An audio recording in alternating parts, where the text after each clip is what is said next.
Hello दोस्तों, हमारे YouTube channel में आप सबका हार्दिक स्वागत है। दोस्तों, आज हम आपको अर्जुन के पुत्र अभिमन्यु के बारे में बताने जा रहे हैं। अभिमन्यु अर्जुन और सुभद्रा के पुत्र थे। वे अर्जुन के समान ही वीर थे।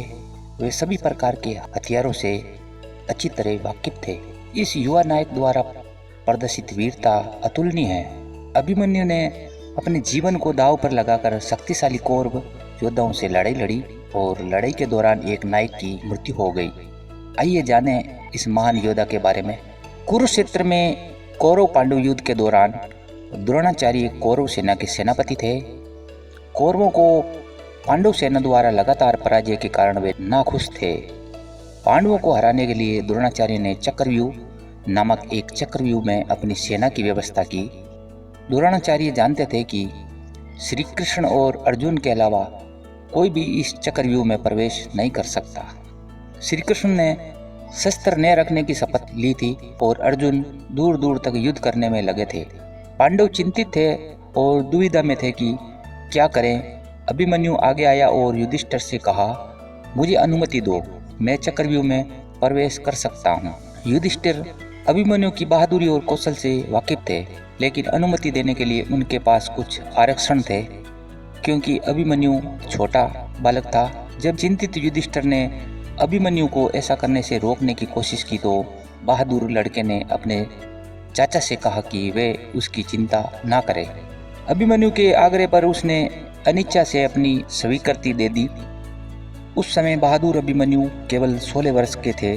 युधिष्ठिर और अन्य पांडवों से आशीर्वाद लेने पर अभिमन्यु कौरवों द्वारा स्थापित चक्रव्यूह में प्रवेश कर गया। 16 साल का ये बालक वे करने में कामयाब हो रहा जो पांडव सेना के अन्य महारथियों ने नहीं किया था। उनके साथ उनके सैनिक भी थे। लड़ते लड़ते वे भूल भुलैया के अंदर और गहराई में चला गया, लेकिन कौरव सेना के भयंकर योद्धाओं द्वारा अवरुद्ध किए जाने के कारण उसके सैनिक उसका पीछा करने में असमर्थ थे। इस बात से अभिमन्यु आगे बढ़ गया और रास्ते में उसने शत्रु सैनिकों, हाथियों और घोड़ों का वध कर दिया। द्रोणाचार्य और अन्य योद्धा बहुत परेशान थे। कौरव उसके साहस को देखकर चकित रह गए। अंततः कौरवों ने अभिमन्यु पर हर तरफ से हमला करने का फैसला किया। इतने सारे कौरव योद्धाओं ने जवान लड़के को घेर लिया और उसे आत्मसमर्पण करने के लिए मजबूर करने की कोशिश की, लेकिन अभिमन्यु नहीं माने और अनुकरणीय साहस के साथ उन सभी का मुकाबला किया। अभिमन्यु लड़ते लड़ते बेहोश हो गए। उस स्थिति में दुशासन ने उन्हें अपने कल्ब से मारा, जिससे अभिमन्यु की मृत्यु हो गई। शक्तिशाली कौरव योद्धाओं को पीड़ा देने वाले युवा लड़के अभिमन्यु की वीरता से मृत्यु हो गई। जयद्रथ ने अभिमन्यु के सिर पर लात मारी। जयद्रथ के अभिमन्यु की लाश को लात मारने के अपमानजनक व्यवहार से पांडव क्रोधित हो गए।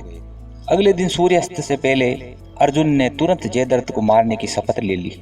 अर्जुन ने अपनी शपथ पूरी करके अपने पुत्र की मृत्यु का बदला लिया। ऐसी होनी चाहिए बहादुरी और साहस। अभिमन्यु ने अपनी छोटी उम्र में अद्वितीय वीरता का प्रदर्शन किया। बहादुरी से सब कुछ हासिल किया जा सकता है।